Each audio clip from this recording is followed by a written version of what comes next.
towing the Australian line. But I feel at the moment Australia isn't quite at that point where the fear of being called a racist, even on the right, has subsided. And as a result, you just turn this into an economics debate when really it is a debate about culture. The UK has got to that point now, very fortunately. But, you know, we should be able to have the guts to say the obvious, that a bloke like that should not be in the country. And no amount of educational assimilation programs are going to change that person's awful and incompatible views. Well, thank you both for being on the program tonight. Will Kingston and Danica DiGiorgio, host of Danica DiGiorgio on Fridays. Danica and James on Sundays. And Danica, you're hosting Paul Murray Live tonight, so I'll be sure to tune in. Thanks to both of you for joining me. Well, stick around, because coming up after the break, James Morrow is going to talk to me about why the left always sympathise with the perpetrators rather than the victims of crime. Reaction to a shocking murder in the US shows just how warped the left's values have become. That's coming up after the break.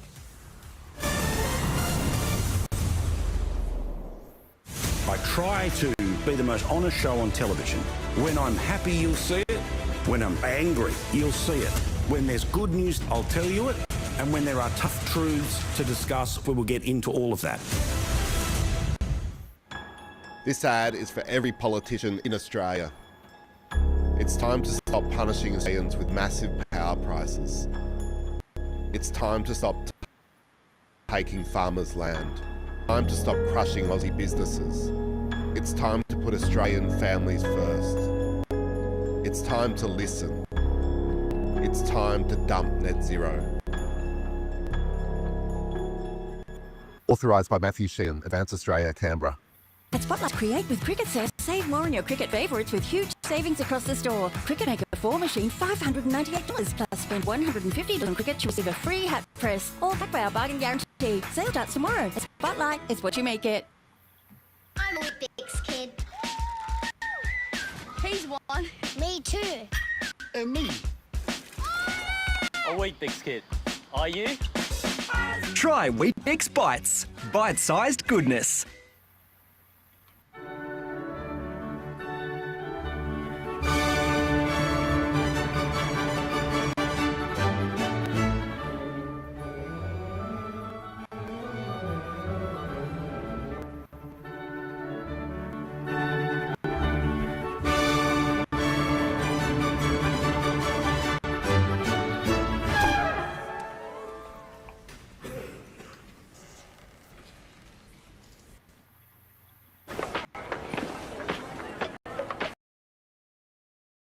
Tubes.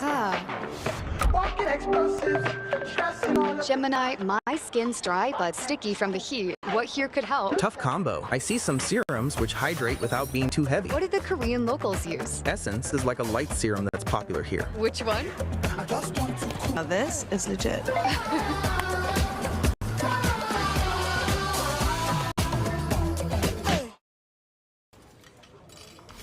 What a hotel. Right? And only $370 a night on my favorite site. What? You didn't check Trivago. I got mine for $250. You have to check Trivago. Oh yeah? Prove it. On Trivago, you can compare hotel prices from multiple different sites. Even your favorite one. Yeah, see? Same hotel, $120 less. You didn't check Trivago? I didn't check Trivago. Check Trivago to compare prices and save up to 30%. Hotel? Trivago. I know you're not satisfied anymore, and there's a reason why I've lost interest in this. And it's not because you keep bringing up the fact I've lost 2 grand finals. And it's not because I'm on that show that's just ruined my credibility. It's because I'm a chafer. Is that 2x? Wait till I tell Maddie. Fletch, Heidi, I have a solution for you. Step 1 underwear. Perfect for all the busted old athletes that have let themselves go. Go Harvey Norman hot deals on laptops. Save $120 on this Acer Aspire Lite with 15.6-inch screen, just $328. Or save $200 on this Acer with a massive 16 gig RAM, now $698. Best prices guaranteed at Harvey Norman now.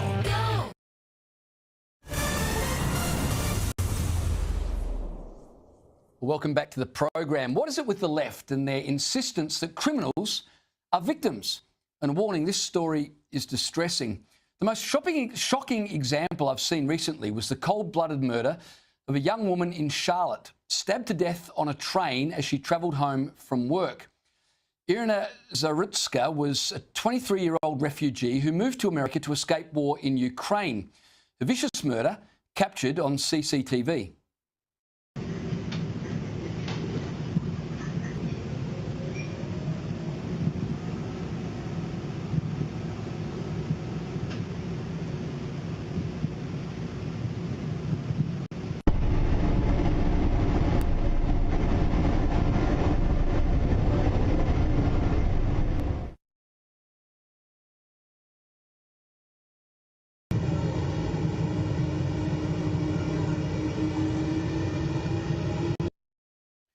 Now, Charlotte's Democrat Mayor, Vi Lyles, first tried to suppress footage of the murder, footage you just saw.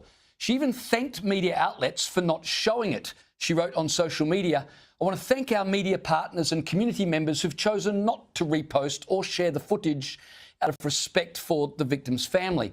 And then she put out a statement urging compassion for the murderer, to Carlos Brown, a diagnosed schizophrenic with a long criminal history, who'd been released back into the community after he'd provided authorities with a written note promising to behave. Joining me now is Sky News host James Morrow. James, help me understand why the left always seem to advocate for criminals. Well, James, it's a very, on one level, it's a very easy explanation. On another level, it's a very complex explanation. But basically, at heart, the revolutionary. The left wants to take down the pillars of in every single dispute you ever see the left involved in. You will find them coming down on the side of whichever side is more undermining to the foundations of society. This was the case through the French Revolution. This was the case through the 60s. The Rolling Stones saying it, every cop is a criminal and all the sinners saints. This is a deeply embedded idea in left-wing culture. And now this case in North Carolina, of course, is terrible. But it also brings up two other really interesting elements. Number one is media. Because, of course, the media didn't start talking about this until the footage made it out onto the internet and people started talking about it. And then the other uncomfortable question is one of race. And people started to talk about whether or not there was a racial potential motivation in this crime. And, these are all areas that the left are really uncomfortable with, James. And I can tell you right now, that thing from the mayor where they were talking about, we don't want anybody sharing the camera footage. You just watch. There is going to be a concerted effort on the left to shut down people's ability to film and use footage of incidents because they've realized over the past few years that once the truth and the footage of an incident is out there, they can't control the narrative and turn it into, something that it wasn't. So this, I think, is a really important cultural case here, James. I'm glad you've brought it up. And of course, if it had been a white man stabbing to death a black girl, I'm sure the media would have rushed to have covered it for the reasons that you outlined, the ideological stance of the left. The other thing I want to ask you, James, this horrific murder began with the killer getting on the train without a ticket. I would contend this is part of the problem we have in the West now. We seem to wink at small infringements all over the place, then we wonder why we have a crime crisis. James, I could talk all night about this. I won't because we've only got a few minutes. But I grew up in New York City, and I grew up in New York City before Rudy Giuliani became mayor. And back then, it was really, really bad. And, there were literal pogroms taking place against Hasidic Jews in Crown Heights, Brooklyn. This is not a joke. You can look it up. And it was a terrifying time to be young there, and you couldn't take the train or anything like that. Rudy Giuliani came in, and he brought in what was known as, and is still known as, the broken windows theory. And you start to have tolerance for, little crimes, and then it sends the message bigger ones, and it snowballs. But there's another element here, too. In this video, James, we saw everybody sitting there. Nobody wanted to act. And I contend to you that the reason why nobody wanted to act on this is because of what happened to that young Marine. I believe his name was Jordan Neely, but correct me if I've got that wrong, who stopped and intervened when a schizophrenic was threatening people on the New York City subway, and that person died, and they tried to make an example of him and destroy his life and send him to jail forever in a jurisdiction where, it's pretty hard to get sent to jail for anything. So people would have seen that case and said, I'm not getting involved now because, we have to let the criminals run things because otherwise I'll be ruined. And it's so demoralizing to a society. And this case, I am so glad that it's being talked about because, as great as it is for Donald Trump to talk about crime and, the National Guard and kicking out the illegals and, cleaning up Chicago, it's this sort of thing that remains a local governance problem and a cultural problem on the left. And, everybody's going to be not on the side of the criminal here. And this has huge political implications.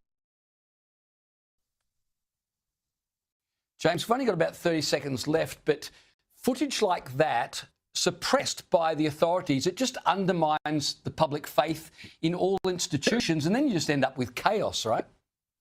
Of course, because, what have they got to hide? They're clearly hiding something if they don't want people to see it. Because why? Because there's a prescribed narrative that they want people to think, and that is that the killer was the victim and that somehow the victim had it coming to her. Indeed. James Morrow, always appreciate your insights. Thanks for joining me tonight. And thanks to you watching at home. I appreciate your company. Stick around. Coming up in just a moment is Sharri Markson. Her interview with John Howard last night was absolutely brilliant. Looking forward to what she's got for us tonight. That's it from me. Here's Sharri Markson. Good night.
There we go. We're back. We're on.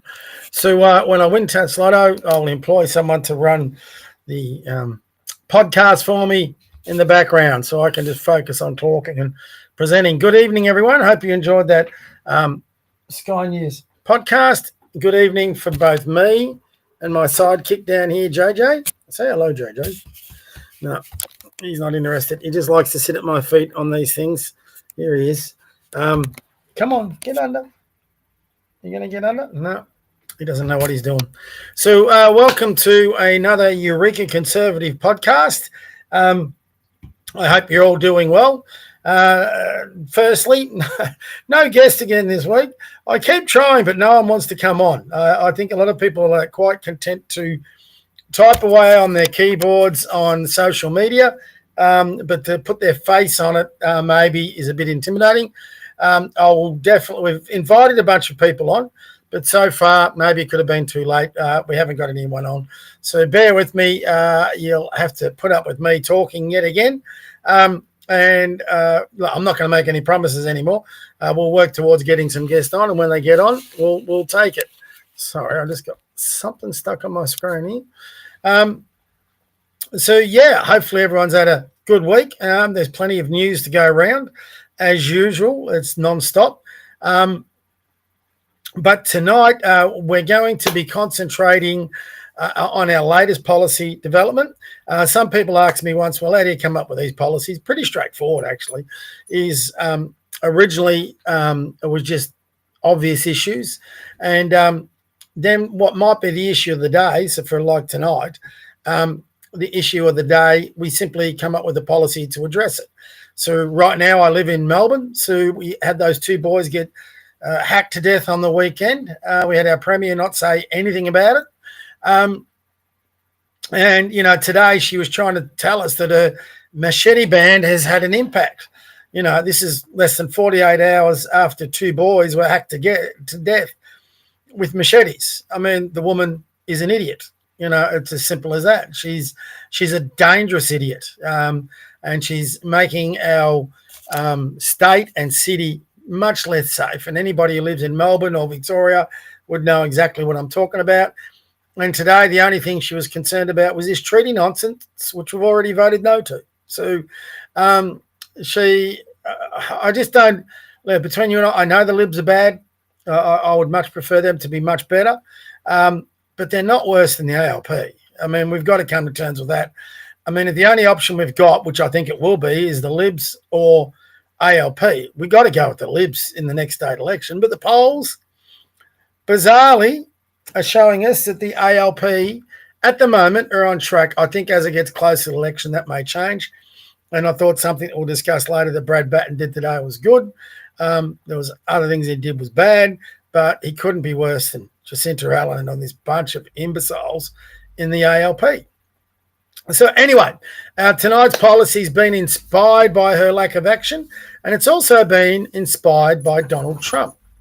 So I'll get on with announcing our policy, but before I do, I think I should give a bit of background. So we're going to share a screen here about the National Guard in America, because this is what we're going to be talking about a bit tonight.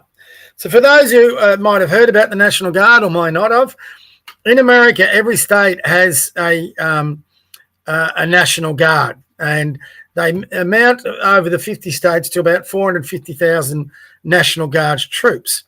Now, I'll just walk you through it a little bit before I make the policy announcement. The National Guard is a special part of the US military that answers to both state governors, in our case that would be premiers, and the president, in our case the Prime Minister. While it began as a strategic reserve, so similar to our Army Reserve, the Guard has come to play an important role in domestic and overseas operations. Summary, the National Guard is a unique branch of the US military that has both state and federal responsibilities. The Guard routinely responds to domestic emergencies such as natural disasters and civil unrest, such as BLM protest, and it supports military operations overseas. In his second term, so just recently, President Trump has deployed the National Guard to the southern border and expanded its immigration enforcement role. Recently, he ordered the troops to DC, claiming it was necessary to restore law and order. The National Guard is an integral component of the U.S. Armed Forces. It's comprised of more than 430,000 civilian soldiers who are able to respond to both domestic crises and overseas conflicts. Over its nearly 400-year history, 400 years, the Guard has transformed from a loose collection of colonial militias into a well-trained and equipped force that often serves side by side with active duty military personnel. The Guard is also distinctive is that it serves under both state and federal command. It has been called upon in recent years to respond to many domestic events, including natural disasters, the COVID-19 pandemic, anti-racism protest, and border security challenges. As its domestic role has grown, the Guard has also become more integral to international US military operations. The Air National Guard in particular carries out critical military intelligence analysis, including in the Ukraine and Middle East. The National Guard is unique among the US Armed Forces in that it can perform state and federal functions. The Guard is generally called upon to respond to state-level emergencies such as natural disasters, but unlike most other military forces, can also serve as a domestic law enforcement role. Additionally, the President can deploy the Guard to serve missions overseas, as he has done in Afghanistan and the Horn of Africa. The Guard's organisation is somewhat unique, so we won't go into that. But basically, anyone who serves in the National Guard, it is like the Army Reserve. They also have their normal 9-to-5 jobs. So, yeah, that is basically, in a very short summary, what the National Guard is. So, in our policy, we are going to be looking at making the National Guard a real thing here in Australia. So that got inspired by the weekend's events and events leading up to it in Melbourne, and by what Trump did in DC. And why not have a National Guard here? Let it replace the Army Reserve. So let's get on to the policy that we've come up with. Sorry, guys. If I can find it, Eureka, the National Guard. Here we go. So I'll just share it and go through it. So our policy, oh my God, here we go. The establishment of an Australian National Guard. It's under our policy pillars of nationalism and justice. And it goes over a little bit what we just covered. As recently demonstrated by the President of the USA, I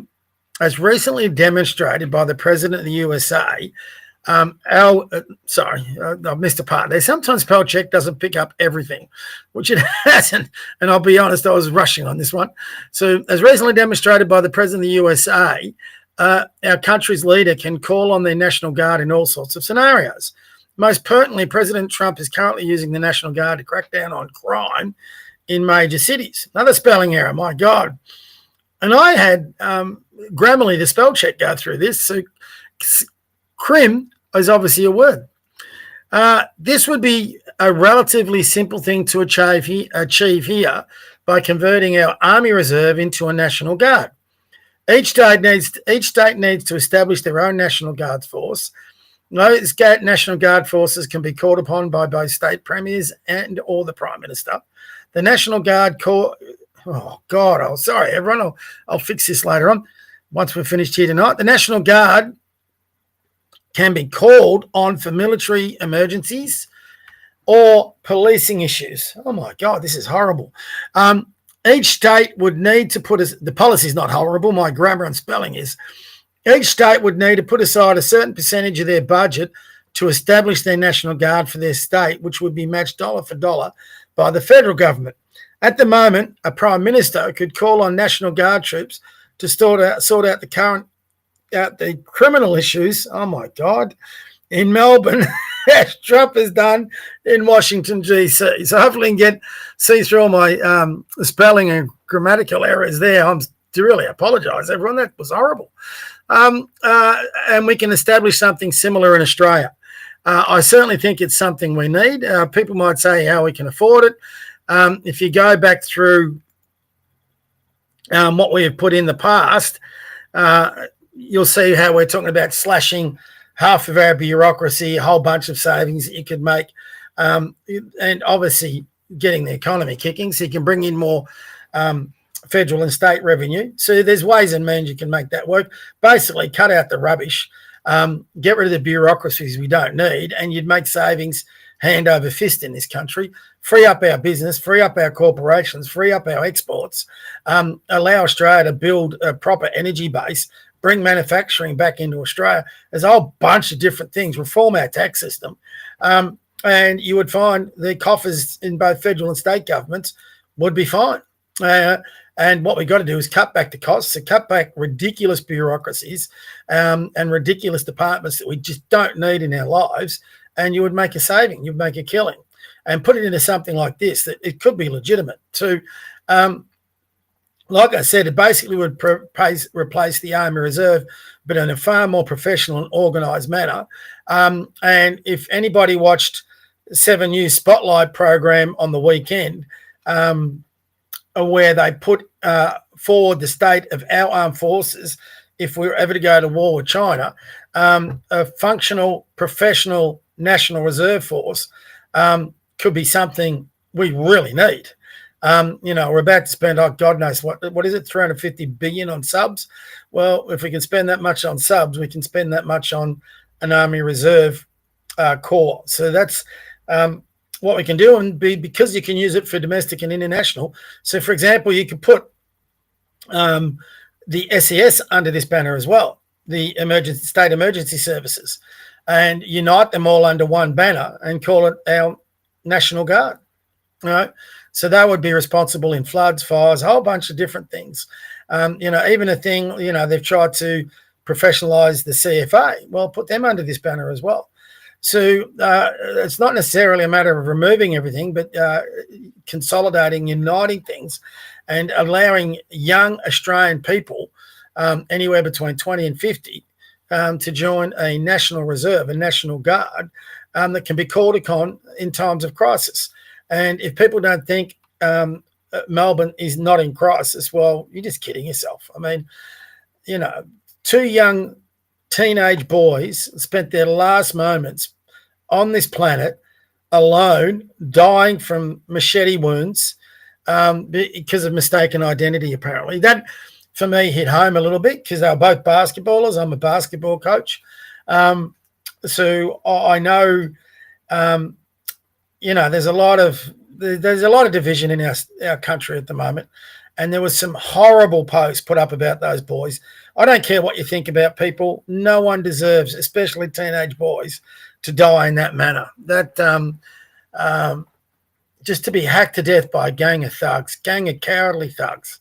No one deserves that on a cold, lonely street, away from your family. You're dying alone as you bleed out. I mean, and they're 12 and 15. They've got their entire lives ahead of them. And I saw some woeful posts this week about saying basically they deserved it because they're from Africa.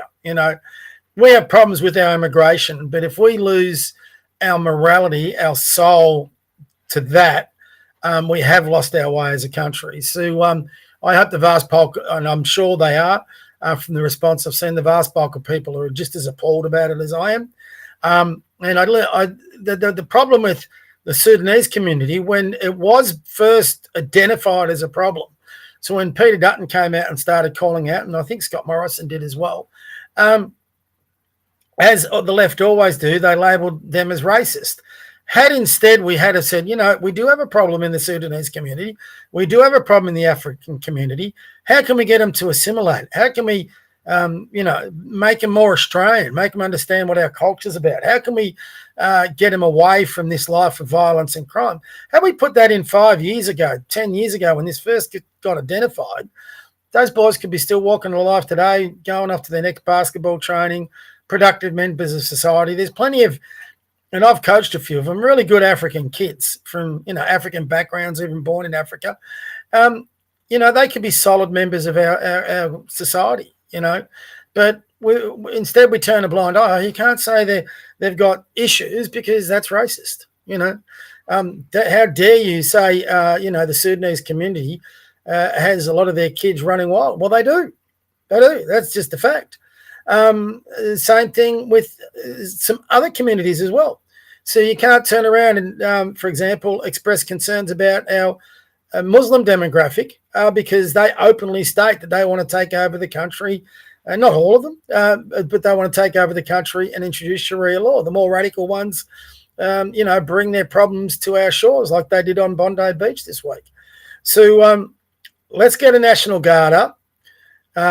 Let's allow that to be called in either by a state premier or the Prime Minister. So, for example, I don't think this current Prime Minister would do it, but if you had a Prime Minister with some courage, he could call in over the top of the state premier, the National Guard. And I actually think, like in Washington, D.C. with Trump, the mayor there in Washington, D.C., she didn't really oppose it. She knew it had to be done. She just didn't want to pull the trigger on it because she would have copped so much flack from the left.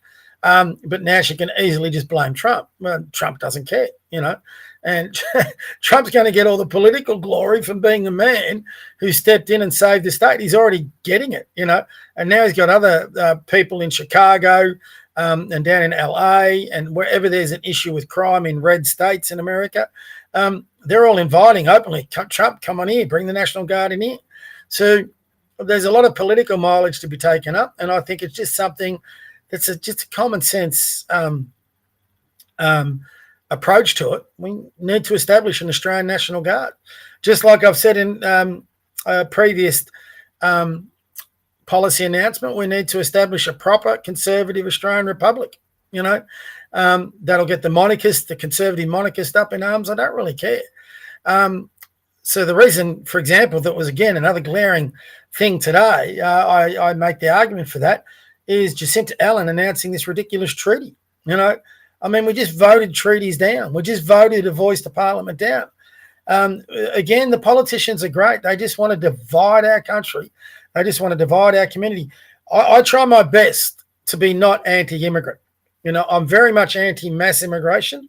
I'm very much anti-immigration that doesn't consolidate our culture. Now, there is an Australian culture. That will be one of our next policies to identify.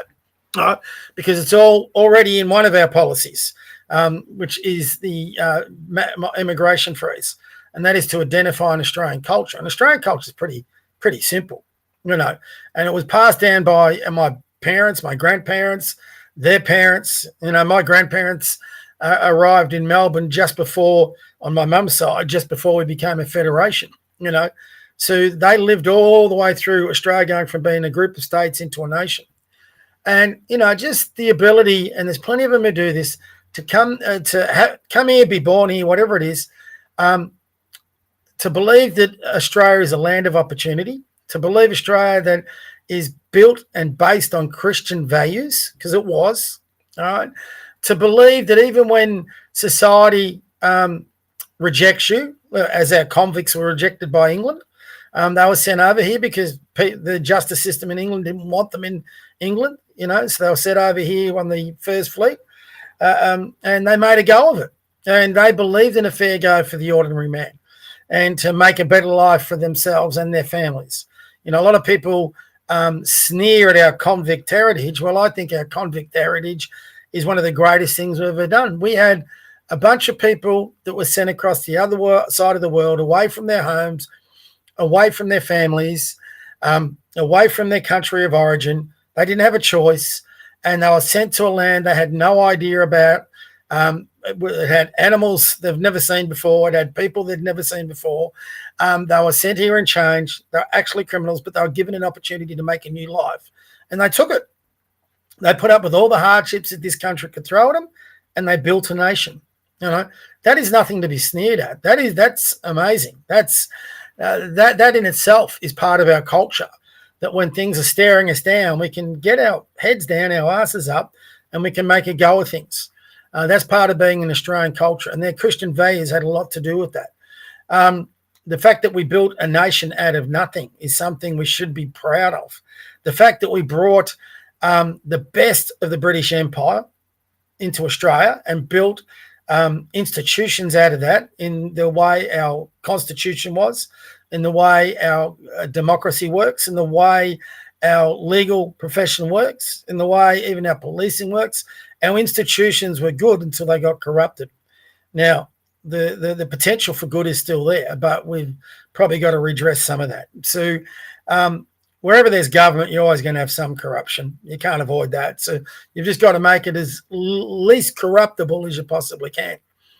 Having that fair go, the Anzacs established, the mateship thing, where they stood by their mates, where they died by their mates, where they bled by their mates, and they wouldn't leave a mate behind, especially in World War I. But again, in World War II and the hardships they endured, again, to come back, start families, build lives, and go again, So, our love of sport is another part of our culture.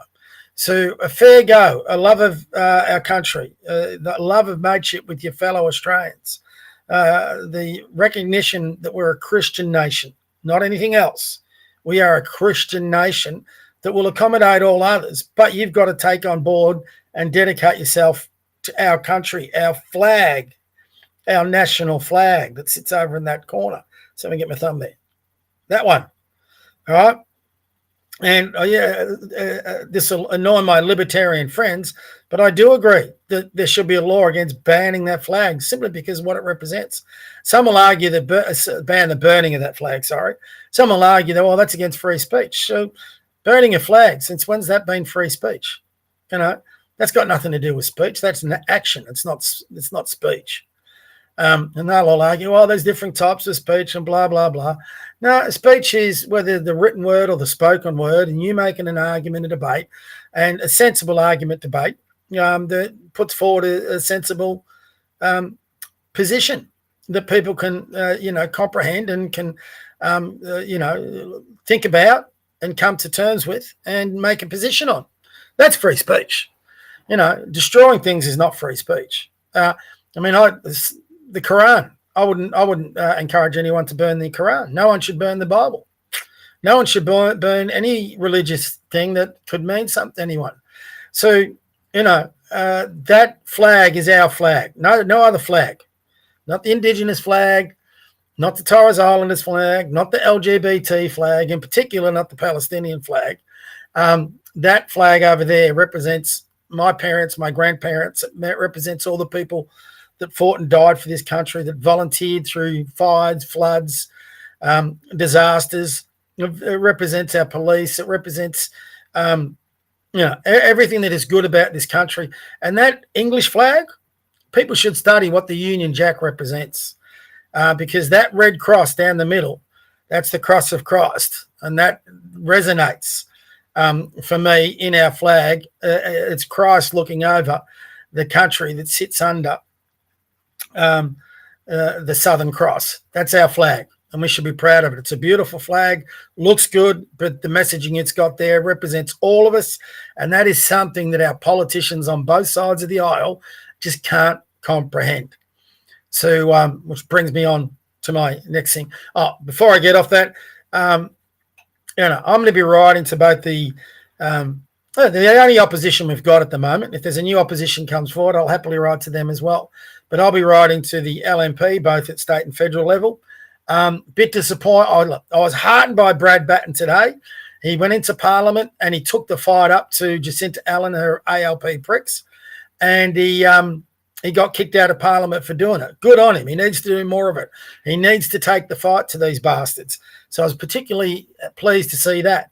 But then he went on to Credlin, and Credlin gave him 2 chances to say that he would repeal any legislation in regards to this treaty, and he dodged it. I was disappointed in that.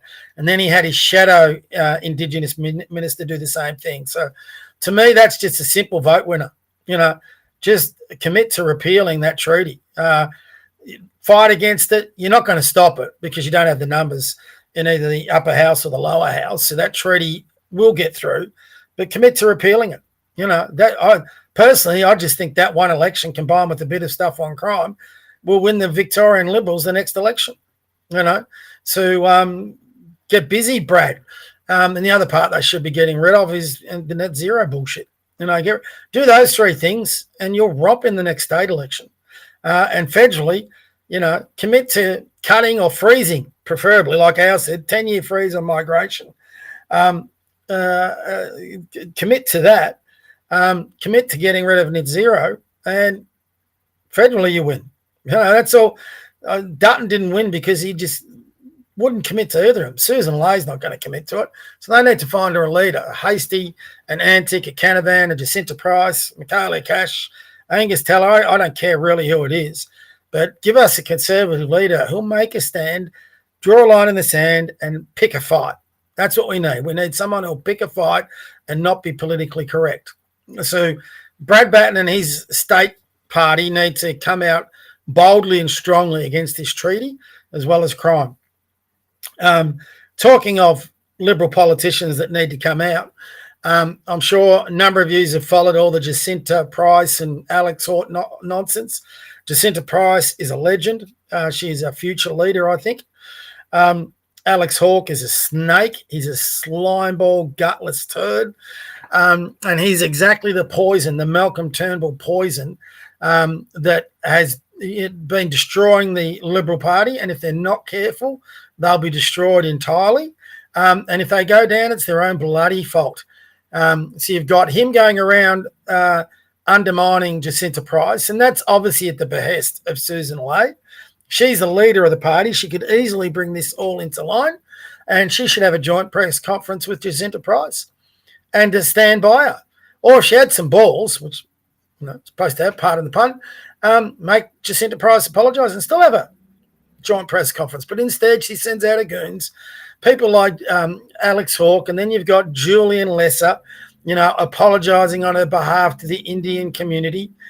Then you've got Melissa McIntosh, who used to, I found out this week, be chief of staff to Alex Hawke, and she was vouching by him hand on heart on what a great person he is. She's just a dumb blonde. She's another one who wants to put in all these digital ID and, ban under 16s from YouTube and all this rubbish. So, no concept of free speech. So this is the moderate element you've got within the Liberal Party.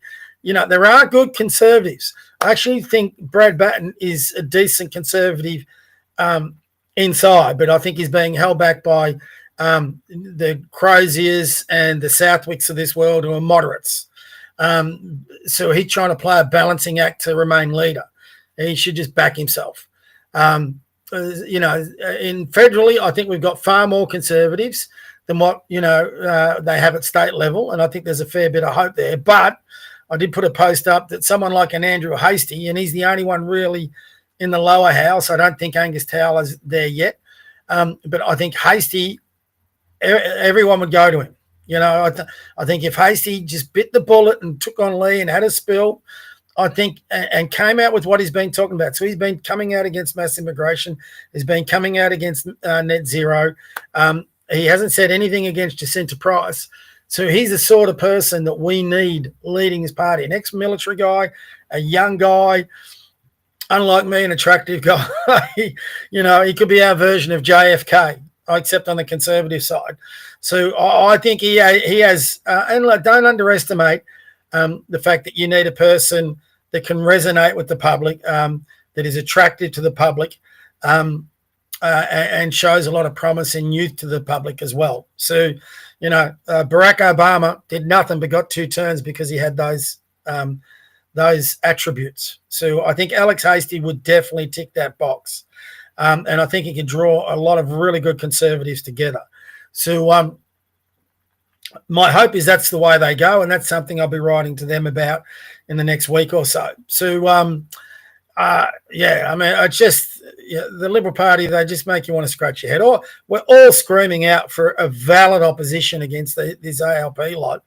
The worst case scenario for all of us is if this time next year we'll be going into a Victorian election. If all we've got is Brad Batten and the LNP, which is all we're going to have, if all you got is that choice with the way they currently are, which is not perfect by any means, or the ALP, you got to vote. You got to vote for the Liberals. Yeah, we cannot have another term of the ALP. Forget all this bloody preferential voting and all that. Every Conservative, every Libertarian, sorry guys, I know you're going to hate hearing this, but you got to get ALP out. We've got to get the ALP out in Victoria. There's no if, buts, maybes. The centre right's got to come behind the party that's got, by that time, has the best chance of getting the ALP out. So you just might have to suck it up a little bit and back Batten and the LNP. But let's work to make them better. If there's an alternative out there, I'd like to see it. I don't see it. Same thing at the federal election. Though I do think, even though despite their woeful result in the last election, I think federally they're in better shape, but we'll see.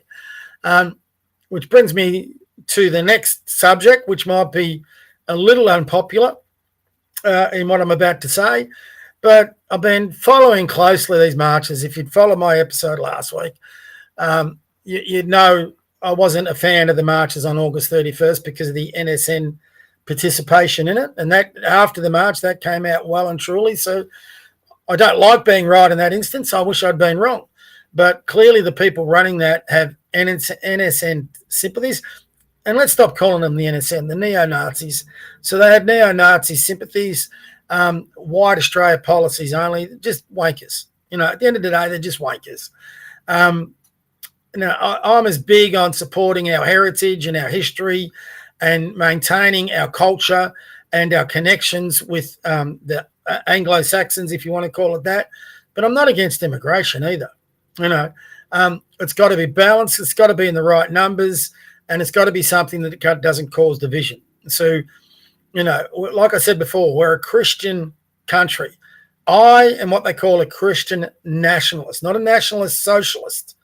So a lot of people start putting the term nationalist in there. What do the nationalists want? Well, that's a pretty big, broad term. People might not be national socialists or Nazis, but they might be nationalists that want to embrace a white Australia policy. Well, I don't want to go back to that. I've got really good friends, really good Aussie friends. I can confidently say good Aussie friends that aren't white. I've got some wonderful Indonesian friends and family. I mean, they're as Aussie as you can get. Their kids are as Aussie as you can get. All those things I said before about Aussie culture. They're Christians. They left their country to get away from the radical Islamists. They now have families here. Their kids are beautiful. They play sport. They sleep over at other kids' places. You close the eyes and you hear their Aussie accents. The parents embrace it. They have careers here. They've set up lives here. And, on Australia Day, they'll wave the Aussie flags and celebrate what a great country we are. So, whether they're Vietnamese, whether they're Indonesian, whether they're Thai, whether they're even Indians, I've got no problem with Indian immigration, again, as long as it's balanced. I'll tell you what I do have a problem with in immigration, and this is our politicians.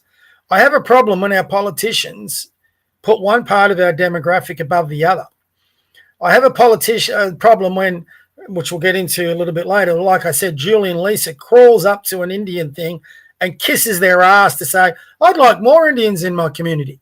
So what do you do with the Aussies in your community? Do they get pushed out?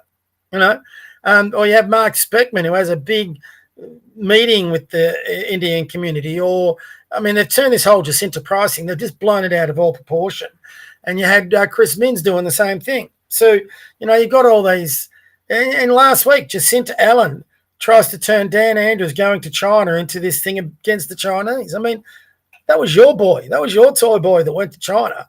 I don't know why we need to be apologising to the China community, because your mate's best friends with some of the worst dictators on the planet. Stop kissing ass to one particular demographic. As a white Australian, no one kisses our ass. We just get told how bad we are at all. I don't even really care about that. I don't want a politician coming up and kissing up to me, but just treat every part of our society as one part of our society. Treat every demographic the same as every other demographic. We're all Australians. There's an old song that I'm going to play later on. Nearly brought a tear to this old fella's eye when I listened to it, because it reminded me of the Australia I love, the Australia that seems to be gone at the moment. So you'll see that, and thanks to Matt, I hope I say your name right here, Matt Kamazuli, for sharing that this morning, because it really just brought home what we used to be about as a country and what we need to get back to again. And this all comes, the snake rots from the head. Our bureaucrats, our politicians, we got to tear that place down and start again. We really do. So, stop kissing the ass of certain communities. And now Alex Hawke has tried to say that because Jacinta Price potentially insulted the Indian community, now the Asian community's taken offence to it. What? Just piss off. Seriously. Every day I work with different members of immigrant communities in Australia, and you know what I do? I treat them exactly the same as I would treat any other person. I don't worry. We talk about backgrounds. They talk to me about mine. I talk to them about them. We find common ground, and we all love being in Australia and living in Australia. That's all you need. I don't need to go to the Vietnamese community and say, oh, you're so wonderful. Come and, do business with me, or get your kids playing basketball with me, or, go to the Sudanese community. Everyone who walks through my door that wants to do business with me, who wants to play sport in my basketball program, they're more than welcome. It's that easy. You don't have to do anything. As long as they accept our culture, our program, and one of our big cultures in my business and in my sports program is that flag. And I've never had anybody walk out the door because they can't accept that. So, and if they did, I wouldn't want them in doing business with them or in my program. So anyway, where was I? Sorry, I'm having a good old rant tonight. So I'm even sending my boy JJ. He's looking at me going, what the hell are you talking about, Dad? So that's what our politicians all need. They need to die. There he goes. Look, he's just going to sleep now. He hates this. You wouldn't understand this. He's actually was one of the most energetic dogs you could ever get. He's always around my feet. But every time I do this podcast, I send him to sleep. So I hope I'm not doing the same to you. But he loves to have a bit of a snooze. I think he knows that I'm pretty engaged with you guys. So if only we had politicians like him. So anyway, I've rubbed it on enough, partner. So the policy tonight's the National Guard. Time to get into sharing some screens. I'm just going to take you, been a busy couple of days, so just going to take you through. Hold on, before I do that, sorry, I'll just double check. I haven't been checking these. No chat yet. I'll check on the. Yep, no chats on the YouTube channel. Not too sure how many we got watching, but hopefully on X we've got a few. So we'll see. So just going to take you through a few X events of the week, as we always do. For those who haven't been with us, we just go through The bookmarks. We're about to share a screen, talk through them. And here we go. So I just bookmark certain things that I like to talk about. So this is Julian Lesser. I'll give you a listen to him. Actually, no, I won't. It goes for 4 minutes. His worst part. I've always been proud to stand up for, and will always be proud to stand up for. I wanted just to say something, and it came to me to say it, but I feel I have to say it. My colleague Jacinta Price said something this week that I want to apologise unreservedly for.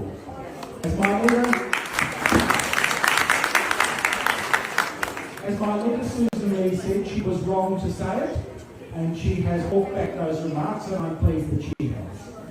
Let me say very clearly, the contribution of Indian Australians to this country is fantastic. The Indian community is fantastic. And you know what? India, like Australia, is a democracy.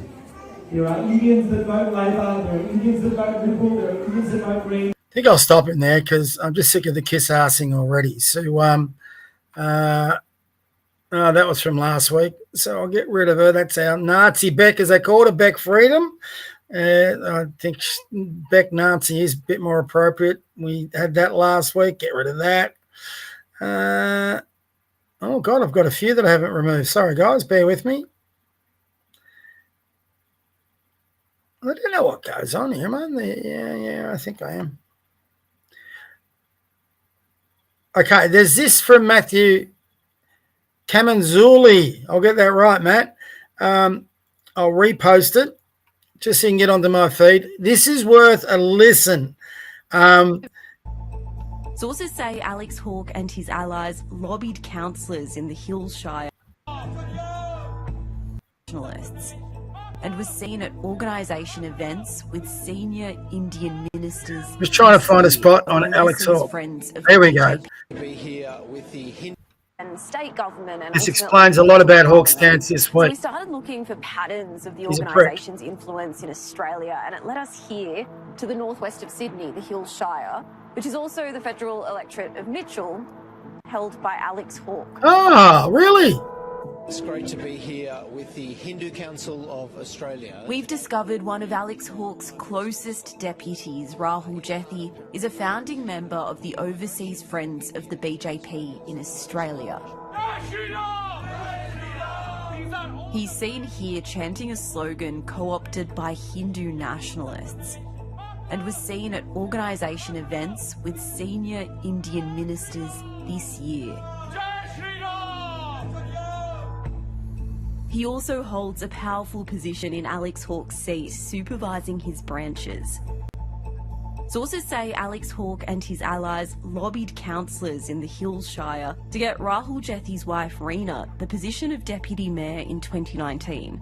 Hawke has told us he wasn't involved. Of course not. Rahul Jethi to a fundraising war chest for Alex Hawke called the Mitchell Club. Yeah. Corners has found this flyer with an email address accessed by Jethi. He and Mr. Hawke deny Jethi's connected. It seems this political alliance continues to deliver. We've been leaked data from Alex Hawke's seat. We've analysed the last 5 years, and in more than half the branches, Indian Australians make up a substantial proportion of the new members. And that explains why Alex Hawke has come on such a big way. So he needs to, because his backers are all Indians. So anyway, that one, don't need that anymore. Oh, goodness me. Every time I come in here, sorry guys, I'm just going to go back and I just want to check my bookmark again. So that's Julian Lesser. That's Alex Hawke. That's another one. I must have missed. So sorry, everyone. Like I said, when I went to...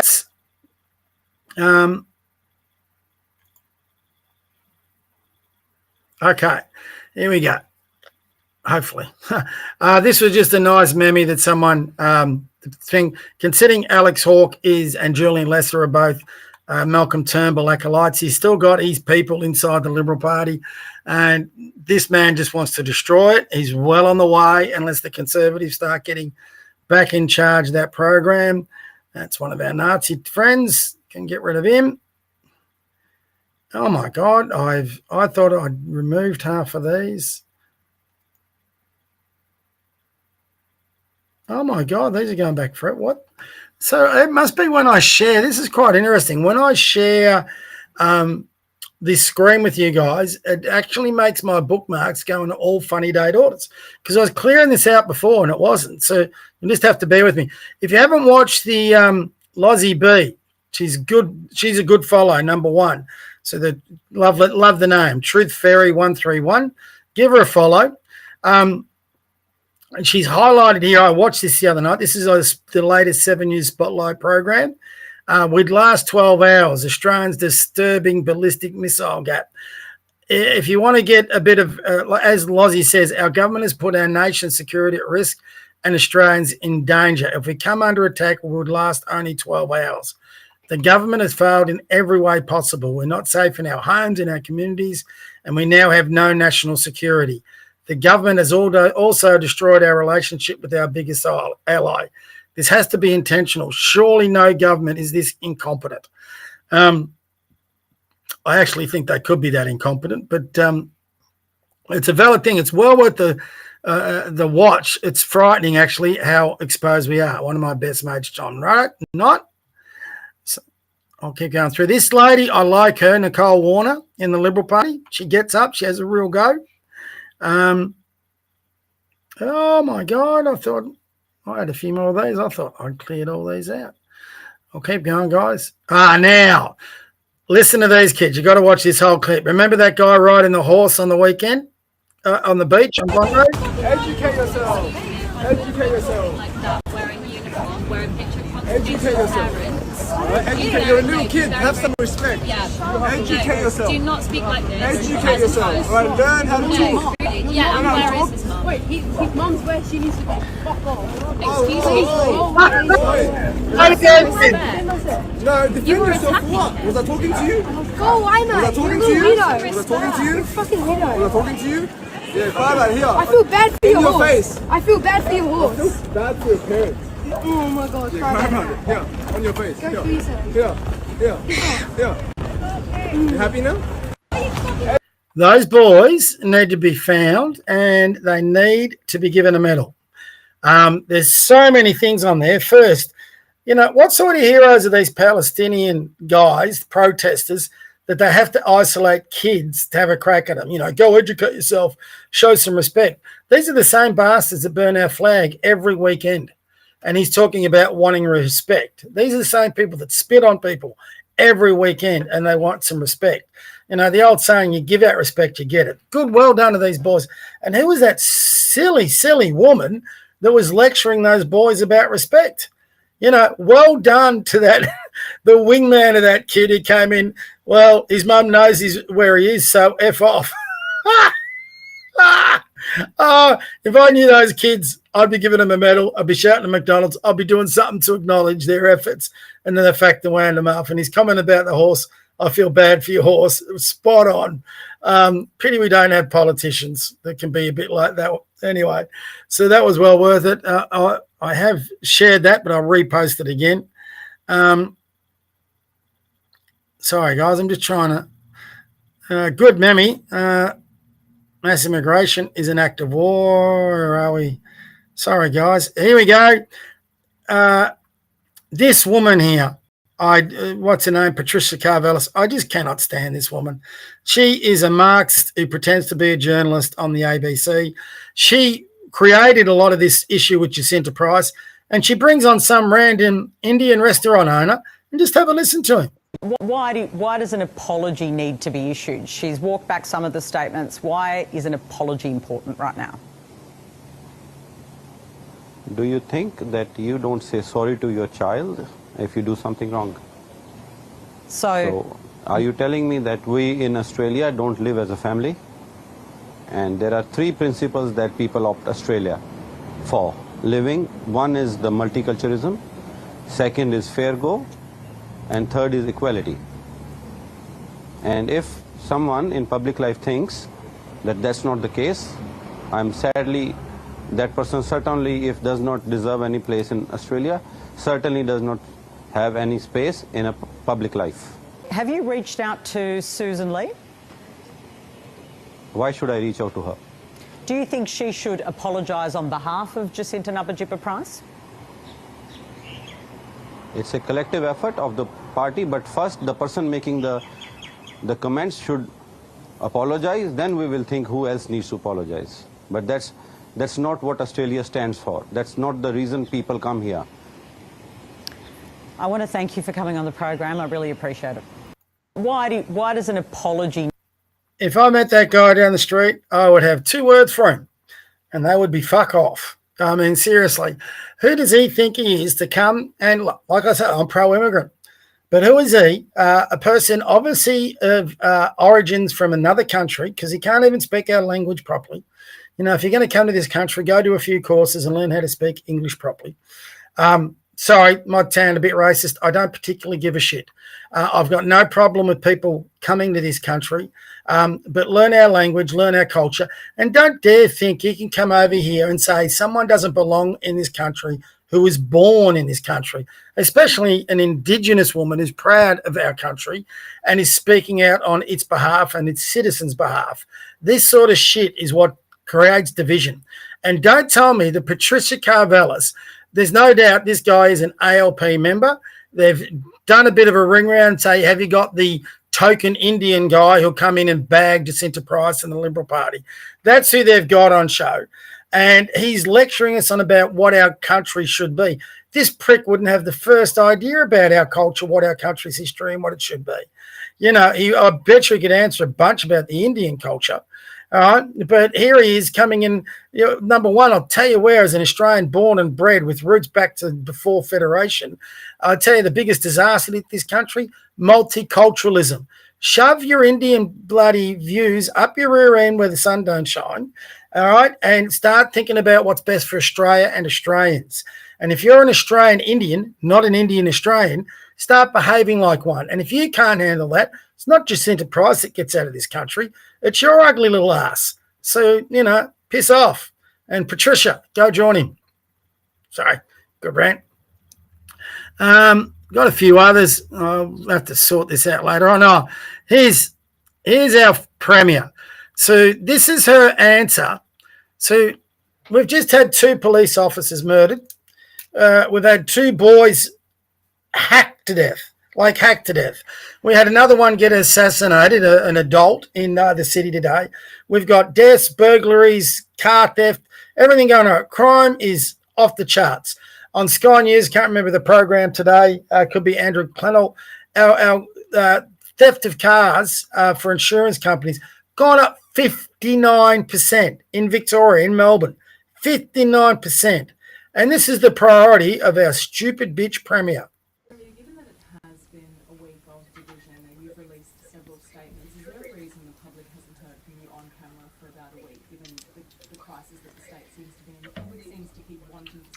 Can I'll answer that, but I just do want to make sure we close out any other questions on treaty.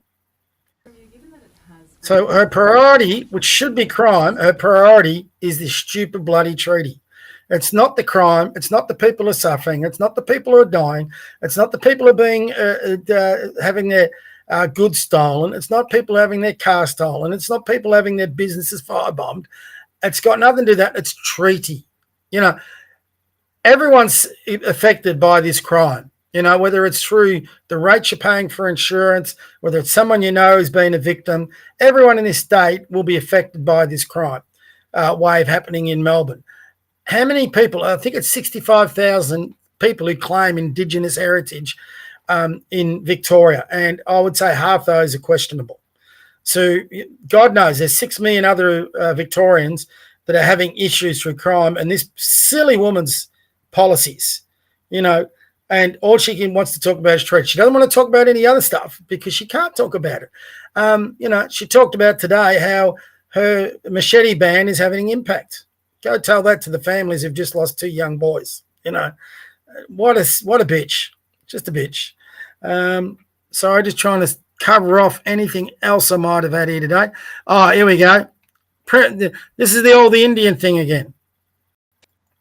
They're alongside Labor Premier Chris Minns in New South Wales and the State Treasurer Daniel Mookhey today. He's the son of Indian migrants from Punjab. They were there essentially trying to rebuild ties and reassure members of the Indian Australian community that they are welcome, that they are an integral part of the Australian society. Chris Minns today saying he's doing this not in response to one thing in particular, that this is not specifically related to Jacinta Price, but also he pointed to what we saw at those March for Australia rallies last month, where there were neo-Nazis in attendance and they were spreading, as part of that, misinformation about Indian migrants and the impacts that they're having on Australia.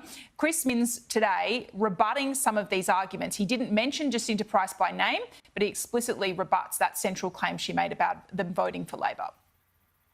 Now is the time not to let the ball go through to the keeper and pretend that it didn't happen, but instead confront this kind of misinformation. But it's dangerous to predict or assert that it follows one political tradition or another. A, that's not true, and B, that's not fair. And C, I think it lets political parties off the hook. And D, he's full of shit. We all know it's true. But he's just talking rubbish there. Cos Samaras, he's an ALP acolyte. He runs his own polling company.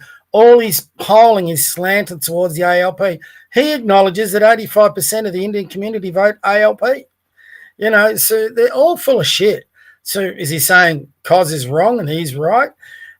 Where's the round table for long-term Australians, all right? Australians like me and my family who've been here since before we were a federation. And where's the ones who can trace their heritage back to free settlers or the convicts even? Where's the ones who can trace their heritage back to the Anzacs? What about those Australians having a round table? Where can we get things off our chest? I'll come back to that at the end of the night because I've got a bit of a spray for all of us on the centre right. But this is so annoying. And yet here they are kissing us, the whole Indian community. What about our concerns? Where are they? Why aren't they doing all that for us? Sorry, I just had a text message come through. So anyway, I think that's probably going to... Oh, here, this is a great way to show off. Matt Kamazuli, good on you, Matt. He put this up today, tugged at my Australian heart, tugged at my patriotic heart.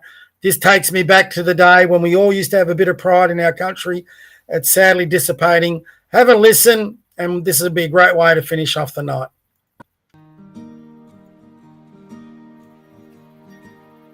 I've been to cities that never close down, from New York to Rome and old London town, but no matter how far or how wide I roam, I still call Australia home. I'm always traveling, I love being free, so I keep leaving the sun and the sea, but my heart lies waiting over the wall, still for Australia home. All the sons and daughters fleeing from the war, away from their family and friends. As the rockets older and older, it's good to know we'll surely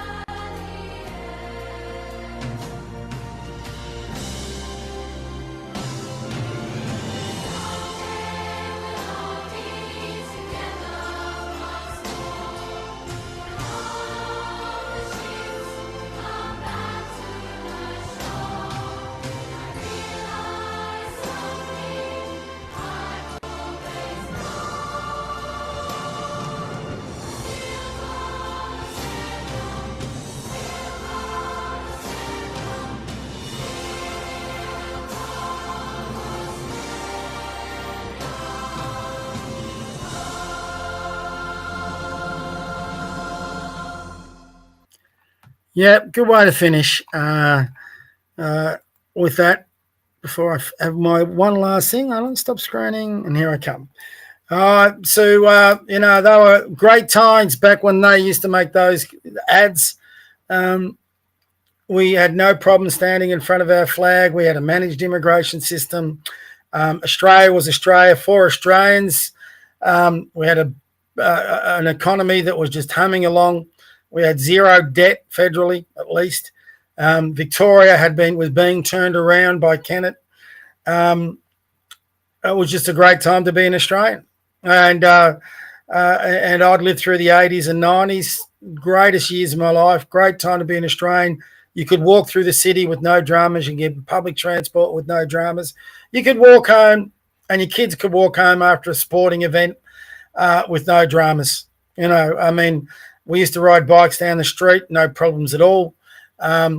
We've just lost it all, So we've got to get it back. But I did say I was going to give a spray to the centre right. So I am going to give people a spray. We just watched Chris Minns have a round table with the Indian community. Well, we're never going to get one. So we got to organise our own. And I'm going to put forward an unpopular opinion. I'm not so sure these marches are worth it. And you just get they've given a list of speakers this week, and Jordan, mate, if you're watching, sorry, but vast bulk of people aren't like me. They've got no interest in politics.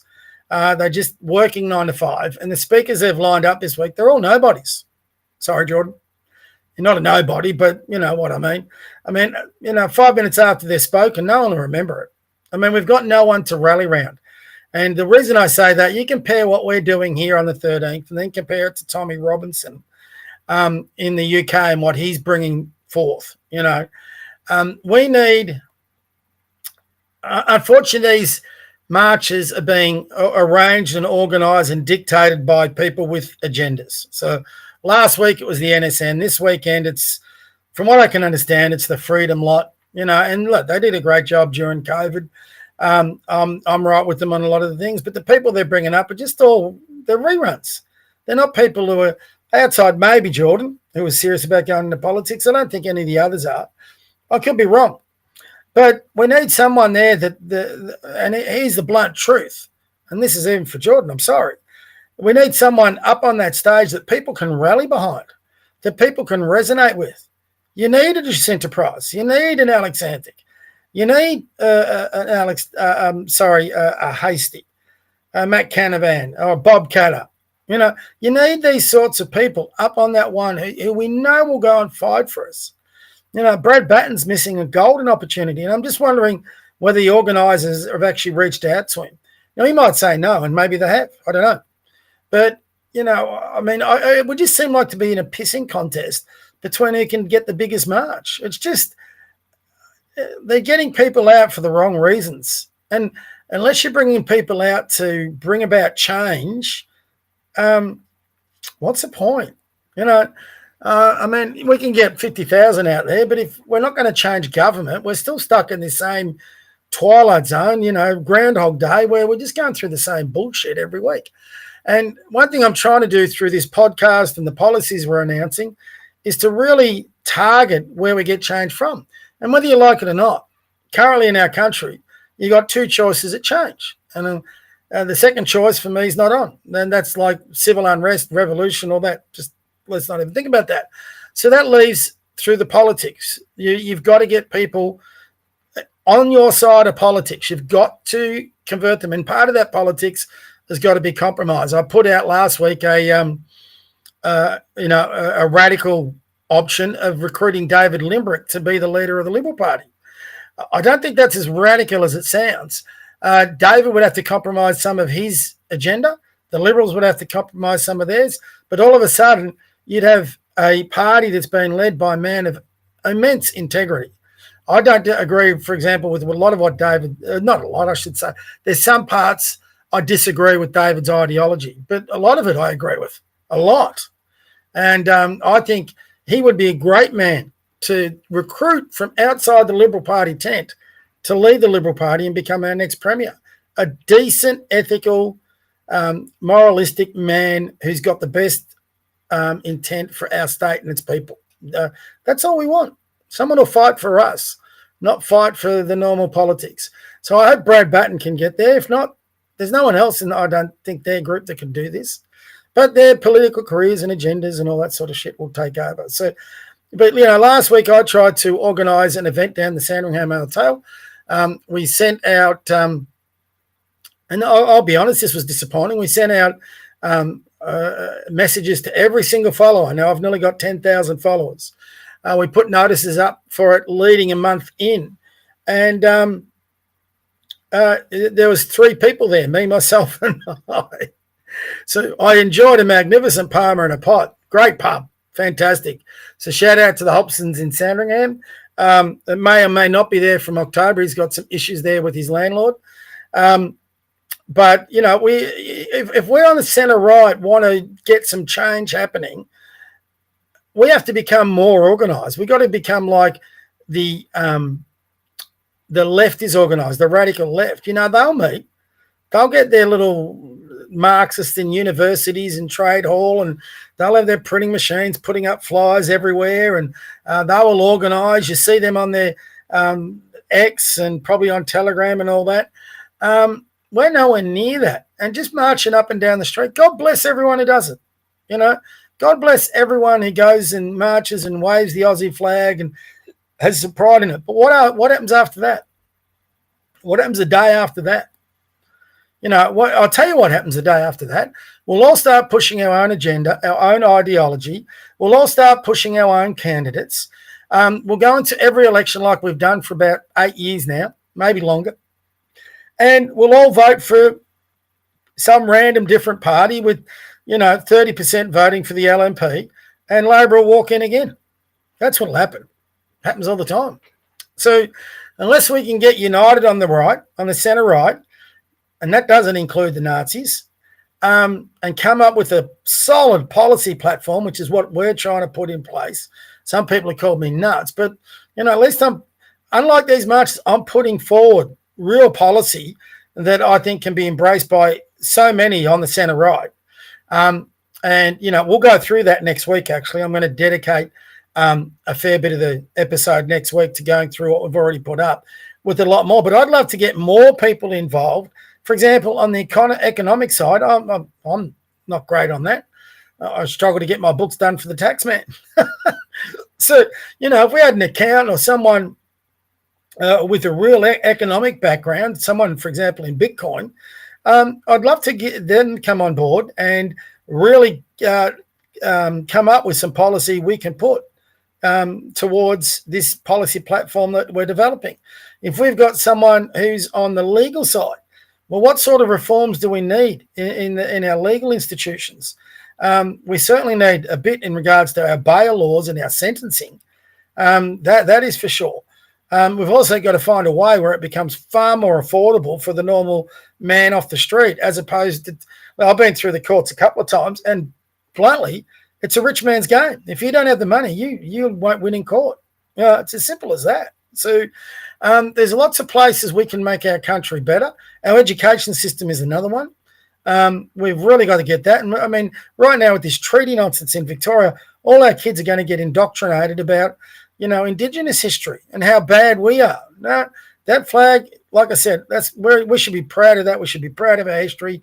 We should be proud of that English flag in the corner. We should be proud of the St. George Cross at the centre stage of that English flag, and how, that's that Christian values looking over the Southern Cross in this land. And we've got to get back to that. So anyway, I've now been babbling on for well over an hour. So I hope you enjoyed the program tonight, as usual.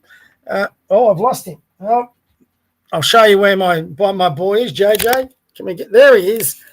He was fast asleep on the floor. Then he heard his name. So from me and JJ, another week of the Eureka Conservative Podcast. As I said, I will get out some hopefully more messages to try and get guests on. If not, put up with me and JJ next week. We'll put up more policy next week. We'll keep doing that every week. We're going to do that to the end of the year. We're going to be writing to politicians very soon, so that'll be interesting. They'll all get invited onto this podcast. And I look forward to having anybody who wants to come on and talk about how we make this country better to come on this podcast. I've actually been quite funny. I've invited a bunch of different people, the NSN types, the radical leftist types. I invited a moderate guy, a moderate liberal who's backing Lesser to come on. It is interesting, the keyboard warriors, and they try and call me anonymous because I call myself the conservative, but I'm a funny sort of anonymous because I get on here, my name goes out, my website's up, my face is on the podcast, so I'm hardly anonymous. But you know, I invite them onto the podcast and they just go running. It's quite hilarious. No one wants to come on and back themselves. So maybe I'm just stupid. I'm not too sure. But look, we've got to get on. We've got to start talking. We've got to get people more involved in what we're doing. We've got to get people who want to bring this country back, especially the young ones. So if you can help me in that, I'll be grateful for your contribution. And you can start by coming on the podcast from next week if you'd like. About to send a bunch out, but you can DM me via my Twitter handle, which you'll see. You'll see if you're not sure my Twitter handle. I'll just share the screen with that. Sorry, I want to get and cook some dinner myself. Where is it? Share that.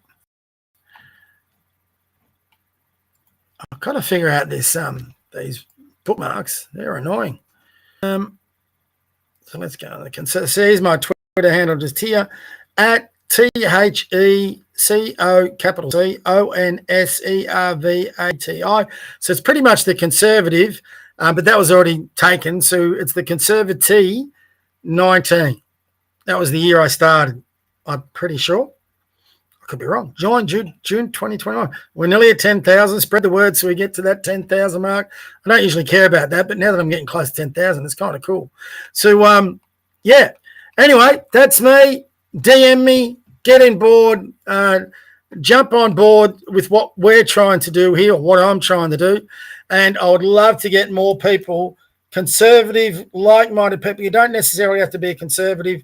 You can just be a person who loves Australia, who loves that flag, who wants a better life for our kids, whether you're a libertarian, centre-right.